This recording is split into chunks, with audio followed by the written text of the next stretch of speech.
Hello everyone, welcome to the second part of our 3D data visualization demo. And in this demo, we will demonstrate how to do an interactive 3D data visualization based on what we already did in our first part of the tutorial. So basically in the first part, we already get this graph, this 3D chart down. And then in this tutorial, we will focus on the interactive components. So how can we use the keyboard interaction? For example, when I press the arrow key, I can switch to different year of this data. And then on the right side, we can also see a bar graph that provides the details of that specific year I switched to. And I can also change the range of the data by using the slider, a customized slider. And we can also use the camera to rotate and double click to reset. So this is what we will focus on for today's demo. Okay, so let's start.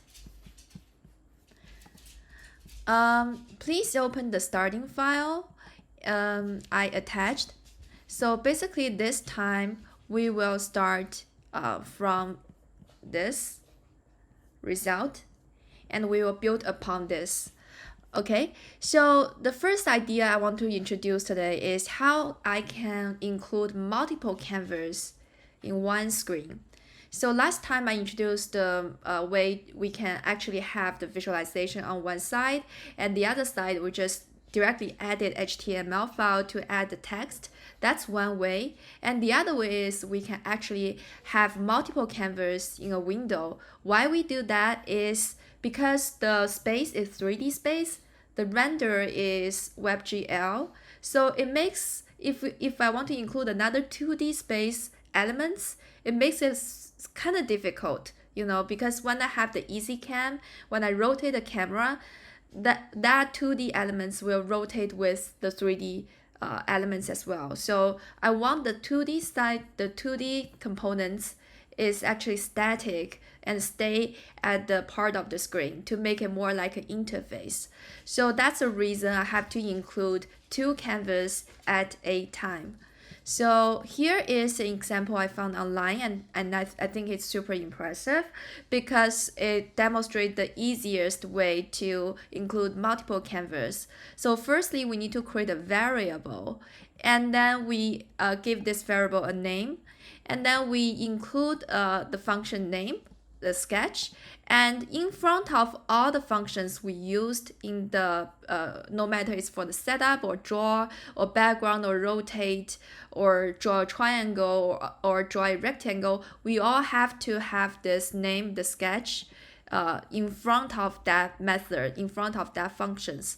So that's the only change, the only difference with our previous way. So after we finish this part, we will create a new instance of the P5 and pass in the function for sketch 1. So that's how we create multiple canvas. For example, if I want to create a second canvas, I just name it differently, and I also attach the function name in front of each individual functions, and then I create a second instance of P5 and passing in the function for the sketch 2. So that's how we have multiple canvas. Basically, we have multiple instances of the canvas in one screen.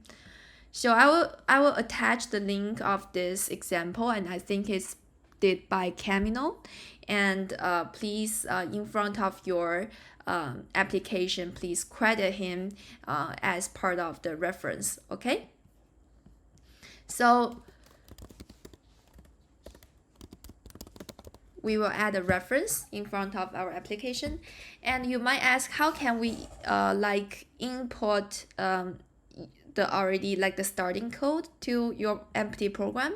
So basically you can do is to open. Okay, I can create a new file actually. Okay, 1 second. New sketches. So basically what you will do is to open and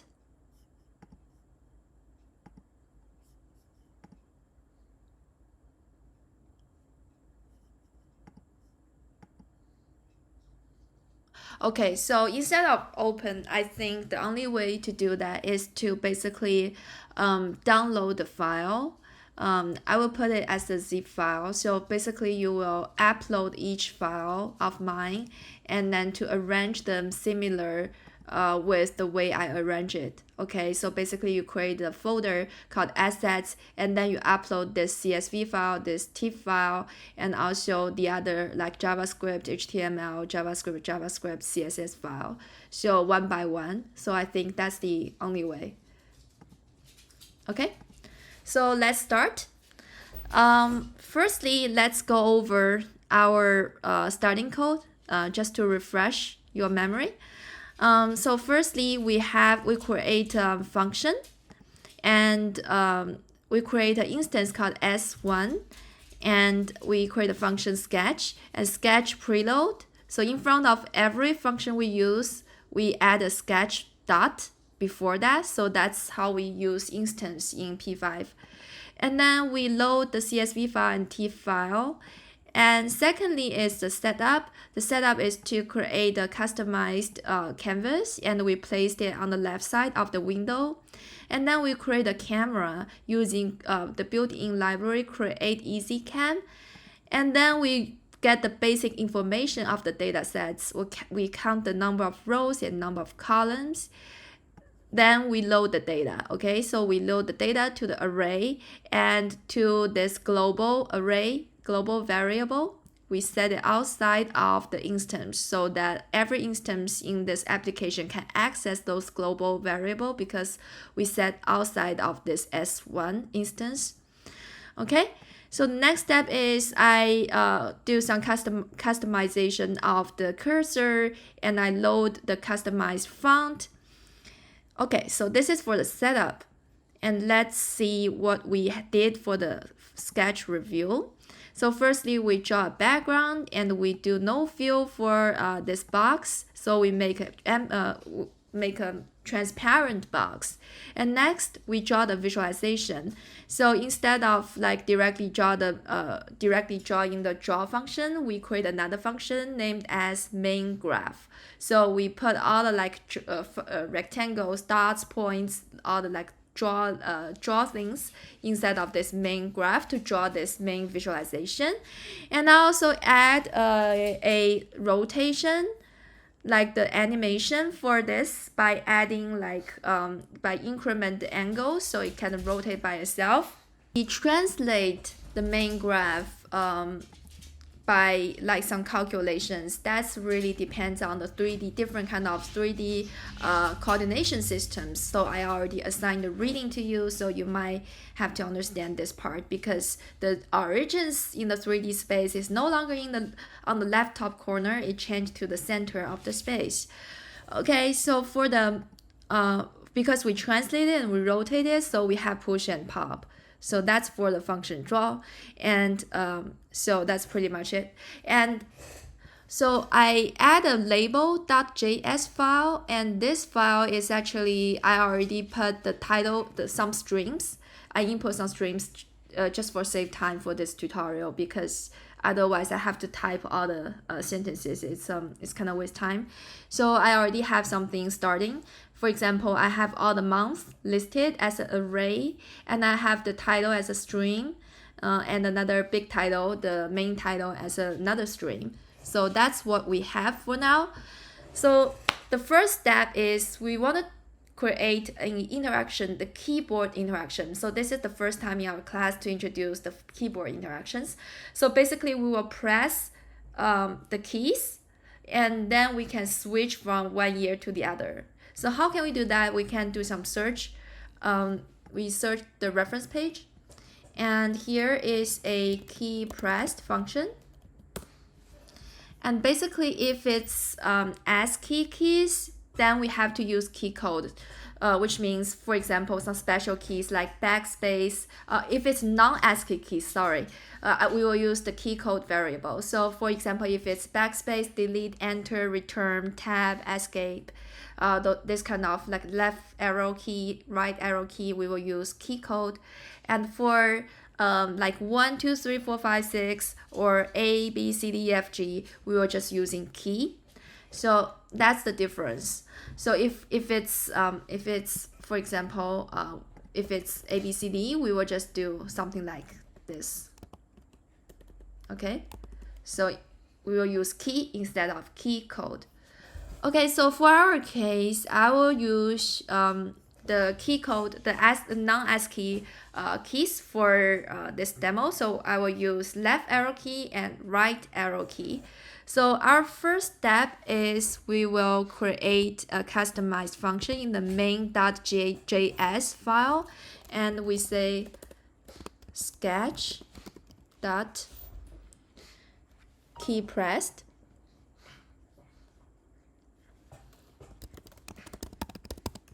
Okay, so let's create some if condition. Okay, so if sketch dot key code is sketch dot right arrow. Okay, then the select year will be, so we will select one by one. Let me show you the result again. So we select different year. Okay, so the select year, the select row will minus by 1. Okay, and then if else sketch dot key code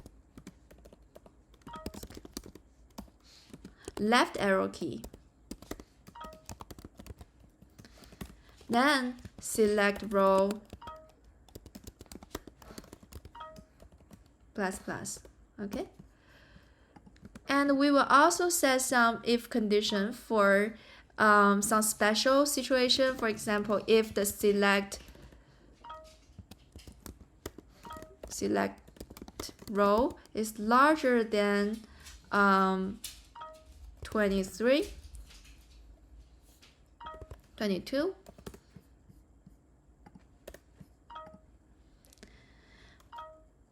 then the select row will be 22. So if it's reached the top, and when we press the right arrow key, it will no longer increment by 1. So that's how it works. And else, if select row smaller than 0, then select row will be 0.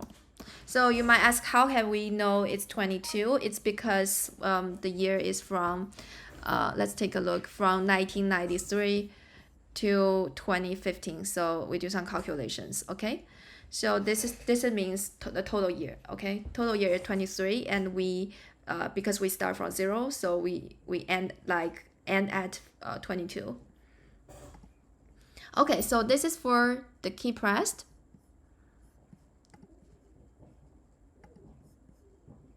And then we need to give this variable a value. So the initial value will be 0. Okay, so the next step is let's run it to see. Okay, something went wrong. Okay, so this is a wrong way to write the key the function in the instance. We have to, so I'm not get used to that, so I did some error. We should write in this way. Okay, so it's sketch dot key pressed equals function like this. So it's special because it's inside of an instance. Okay, so let's map the select row to the specific row of the data.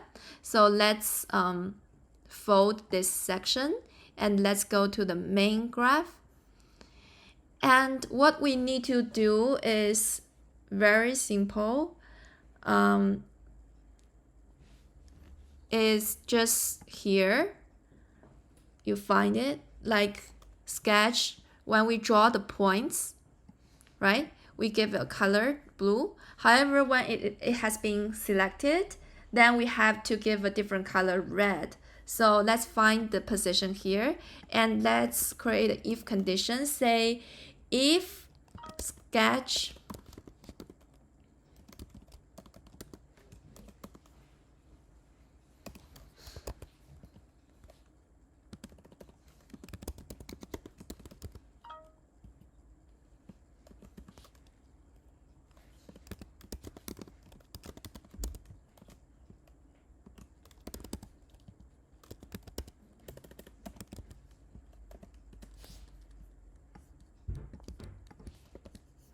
Okay, so you might ask why we do that. Okay, so let's get back to our calculations we did last time. So basically we calculate I divided by 12, which is the row number. We calculate the floor. So if it's like, for example, the first 12 numbers, then if it's divided by 12, then it will be, the floor will be 0, okay? So that's how we calculate it. I'm not sure if you still remember the idea of floor. If you go to a reference page, the floor is actually means the integer. Okay, so calculates the closest integer value that is less than or equal to the value of the parameter. Okay, so here we will do some calculations, and if it's equals to the select rows, and then it will turn red, else it will be blue. Okay, so let's run again, and let's try.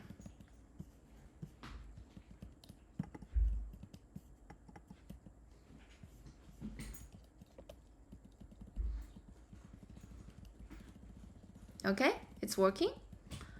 But I think something went wrong, because here in our key pressed, I think we need to right arrow should be plus plus and left should be minus minus. Okay, so let's see. Okay, so it functions well. Great. Okay, so let's move on.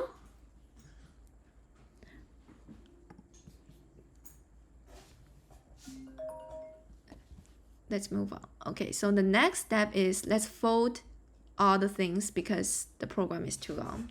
Okay, so the next step is we have to draw the sections on the right side. So let's see the result first. So we have a very organized layout of our legend, and also titles and subtitles. So let's create another canvas here in the label file. Okay, so we already have the title, subtitle, months listed. So what we need to do is we create another instance. Okay, so firstly, let's name this instance S2 and function label. Okay, so inside of this label, I want to create a function called setup. Okay, so you might not use to write this way because it's different than we learned previously. Okay, so let's do some calculation.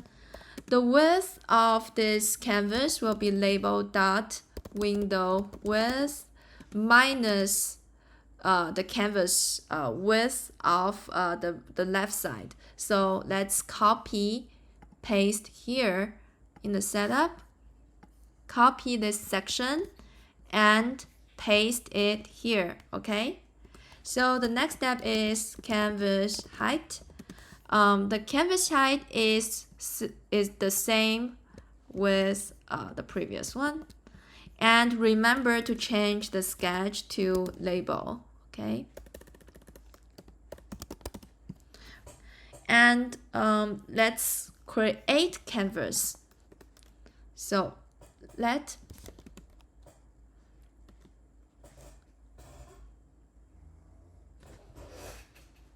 my canvas label dot create canvas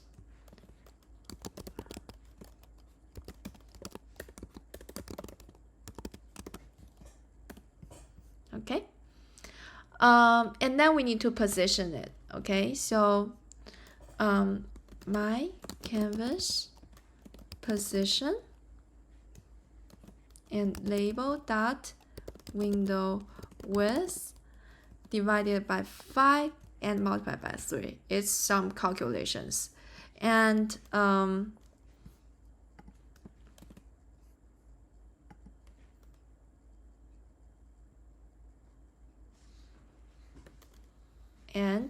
okay, here.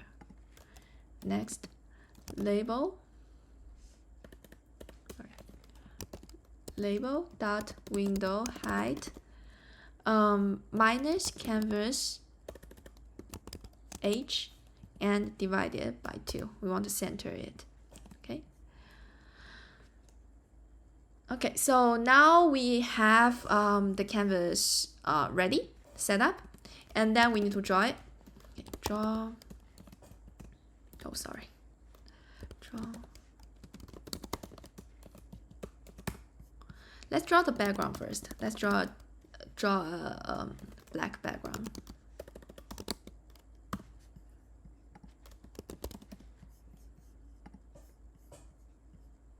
Okay, nothing show up because we didn't implement that line of the code to instance it. So new P5.S2.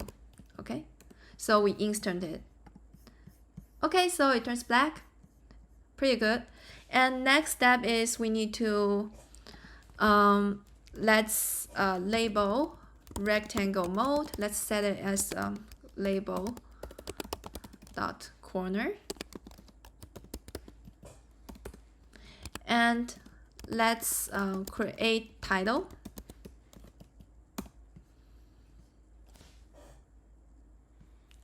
So how can we create title is we create another function, title, a customized function, because I want to separate with the function draw. And we call it in the function draw. And so for the title, let's draw the title first. Label.fill, I'll fill it white. Label, no stroke.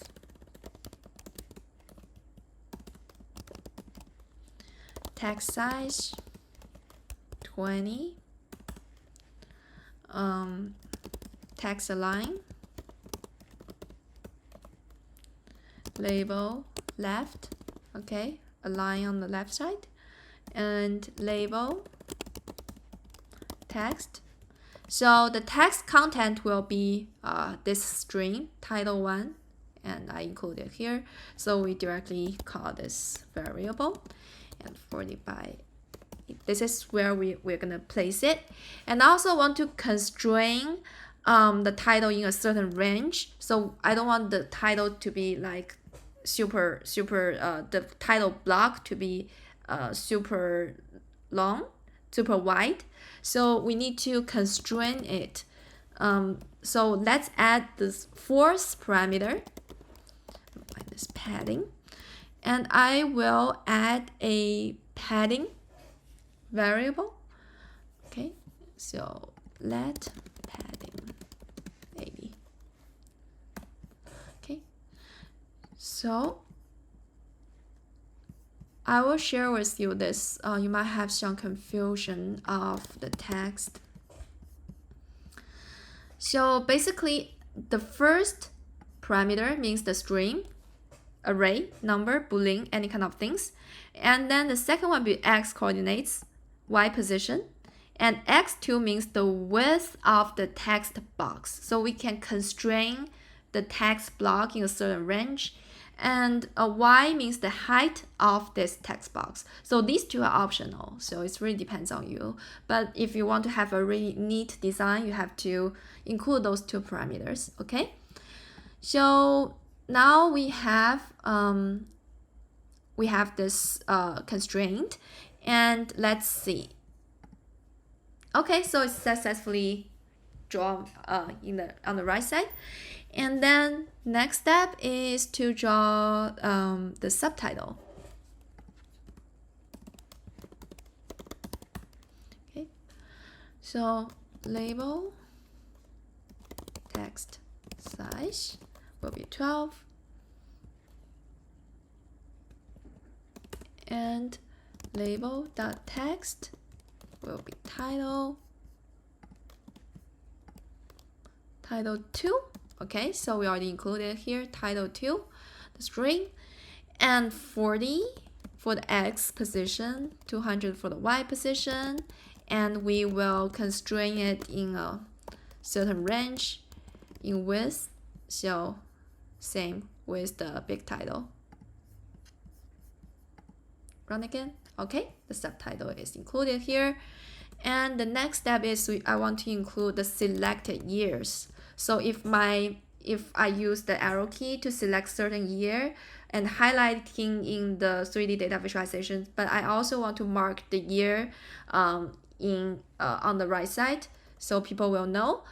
So what we will do is we label text align and label center. So label fill, I want to fill it light blue. Label text and year, we need to do some calculation. Select, because select row is actually the global variable, so we can directly take it to here and multiply by 12, so we will know the year. So year is an array. We already load this array in the function setup in another instance. For example, you see here, year is actually table get num of the first column. So if you go to a CSV file, so basically we will get the first column and first number. Okay, so that's the year. So we multiply by 12 and we will see like the year of the being selected. Okay, so for example, if the select row is 0, 0 multiplied by 12 is 0, and then I will retrieve the first line of the first column, 1993. Okay, so that is how it works. And let's get back to the label, and this is the number, and where we're gonna put it is we create another padding. Let's get the number of the padding, 150. Okay. So here, padding 2 divided by 4. Divided by 2 is the padding is the left padding plus right padding, and I want the year is set in the center of the left padding, so it's divided by 4, and the label height, which is the height of the right side, minus 80. So it's arbitrary. This is arbitrary numbers, so you can put any other numbers you like, but this is just the place I wanted to place the year. And okay, so let's move on. Next step is I will draw this little graph here. So I will draw this graph. Okay, so this graph is basically what has been selected each year, so we can have a clear view of like the data. And we also have the sea level, the specific number placed on top of this bar graph. And we have January, February, March, April, every month listed. And we also have a slider to map the range.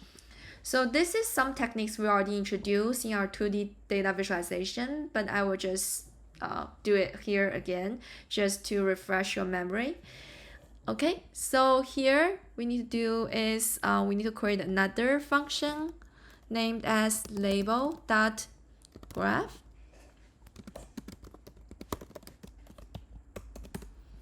Okay, so let's calculate the gap in the x-axis. So it will be label dot width, so the width of the second instance, and minus padding 2 divided by 2, because the padding 2 is left padding plus right padding. Okay, so divided by 2, and oh sorry, we don't need to divide it by 2, we just minus padding 2 and divided by 11, because we have 12 months in total, so we have 11 gaps between.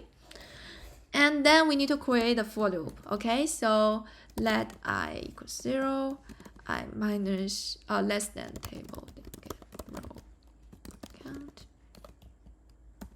I plus plus. Okay, so next step is we create a if condition. So if label dot floor I is select rows. So I already explained this line of the code in our previous file. It's because if the specific row is selected, then we will retrieve this certain amount of data. So we don't need all of the data. So here we only need a certain selected data. So we need to add this if condition here. And then we calculate x and y position.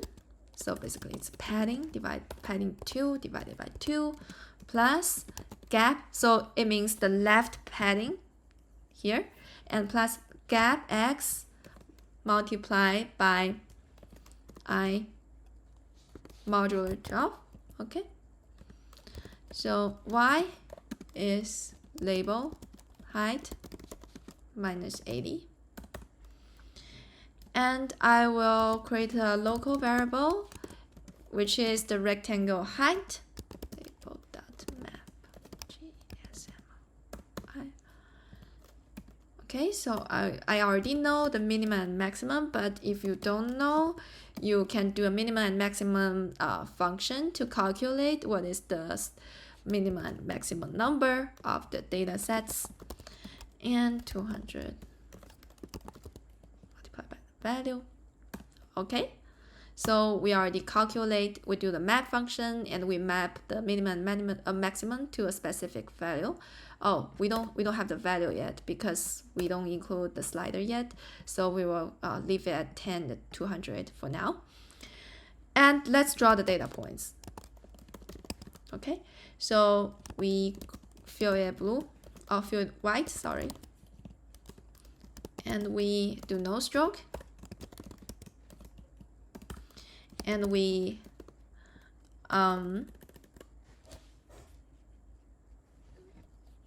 do translate. So we have to have a push and pop, because I'm not sure if you still remember our review demo I have a list of rectangles and a list of rectangles rotated on the other side. So that's how we will do it. So basically we'll implement a rotate function, and we rotate the rectangles from the bottom side to the top side. So that's how we will do the bar graph. And label pop. So pop always go with push, and label translate. So basically we translate the rectangles to the x and y position, and label rectangle will be the related coordination will be 0 and 0, because we already translate to x and y. Okay, so the width of the rectangle will be gap x minus 10, because I want to leave some little gaps between different rectangles, and the height will be rectangle h. Okay, so let's see. Okay, so we need to include this customized function in the function draw. Let's go back to function draw and label dot graph. We call it in the function draw. Okay. Okay, see, it's in the button, and we want to rotate it. And what we need to do is label, because we want to rotate every rectangle, and label dot radians. Okay, And we need to do some offsets. I'm not sure if you guys still remember, because it's offsets, because it's the rectangle mode is the corner, and when you rotate, it's a slightly offset. So we need to get add gap divided by 2 here. Okay. Okay. So next step is we need to draw the tag for them. Label the tag size 8. Label the view light gray. Label dot text align and label dot center. This tag is for the numbers of the sea level. So I want to show the specific numbers so that people will get to know more details about this data. And we will have GSML array. This array is a global variable, so we can directly retrieve from the global variable here, and y minus rectangle h minus 10. Okay, so it will on top of the bar. Okay, see the little numbers. Okay, so next step is let's draw the month of from the January to December. Okay, so here what we need to do is outside of this for loop, because it doesn't have to be in the for loop, right? Because we only need to, it is independent. It doesn't have any relation with the data itself. So we don't just for like save the energy from the computer. We can do something here, for loop, create another for loop. It's 12 plus plus. Okay, and label text size 8. Label fill light gray. Label text. Okay, because we already create month so I already create this month array in the beginning of the program. I found this way is very efficient because we can list it all the text in the beginning, and we can just using a for loop to call every month. And so padding 2 divided by 2 and plus, let's do some calculation. Okay, so it will be like slightly down, slightly below this bar graph. Okay, so let's see the full version. Oh, I need to save it first. Okay, save, share, full screen. Okay, so when I press my arrow key, basically the bar graph is changing correlated to the one I selected. Okay, so I can also rotate. And next step is I want to create a customized slider. And I already introduced the customized slider for a couple of times. So basically what we need to do is let's go to our previous file. What I would do is I would just a second.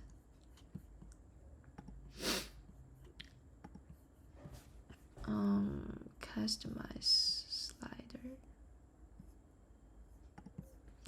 Okay, so I would do is I would just directly copy and paste, because I don't think we need to type this again. So I will copy this function new slider to our file. Okay.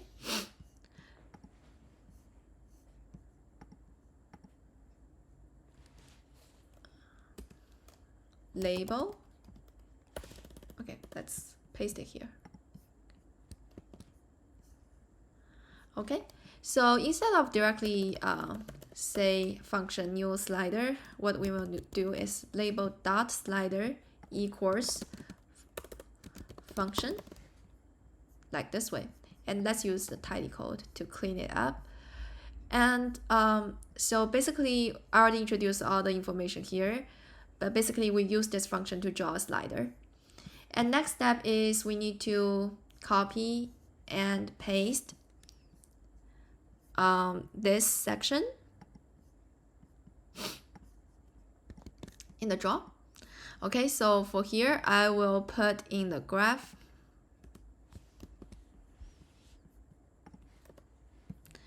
And the next step is we need to copy and paste the value part. Okay, so let's use the tidy code. And let's delete this comment. And I will do this value thing. I will delete the text and text size and fill, and I will also delete the floor because we don't need the floor function here. And let's give a label to the map. And we also need the label before the color. Okay. So we will use this value from 0.1 to 2. Okay, I'll do 5. And I will multiply the value to the range we will map to. Okay. The next step is we need to copy and paste the setup section. We give the value. We basically copy and paste to the setup function, and we paste it in the setup. 1 second. Okay, here, slider. And let's use tidy code. And we need to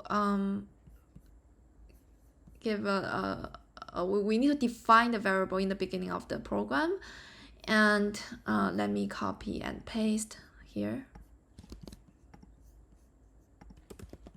Okay. So now we have everything. What we need to do is just to have the label dot to add in front of every built-in function we have. Okay, so let's run it. Okay. New slider is not defined. 66. Okay, so let's go to 66. New slider.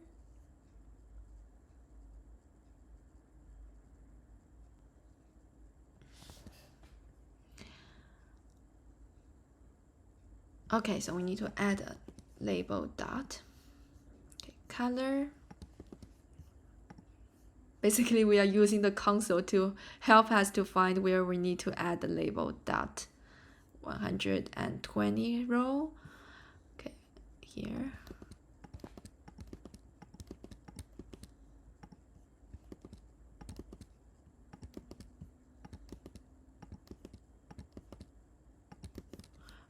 Run again.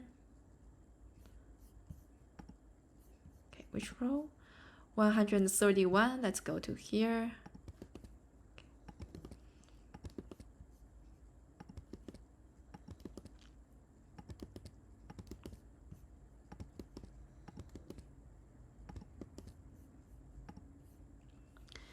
Okay, so now we have our slider, but we cannot see it, which because the color we set is black. So let's change it to white. Okay, the slider is here. Let's change the size. We define the size here, 100. Okay, I want to move the slider below the bar graph, so it will no longer to be the width divided by, it will be width divided by 2, but it will be height minus 10. Okay, and we will also set the label dot rectangle mode right before where we draw this new slider. Okay, so it will be here. And do not forget to have the rectangle. 1 second, because it influences on each other. Because I set this slider as the centered mode. However, those two, it really influences on those rectangles. So we need to define the label.rectangle mode to corner again in front of where we draw those data points. So let's add another line of the code. Let's say corner. Okay. Everything looks good. Color is not defined. Okay. 136. Let's go to 136. Okay, we forgot the label.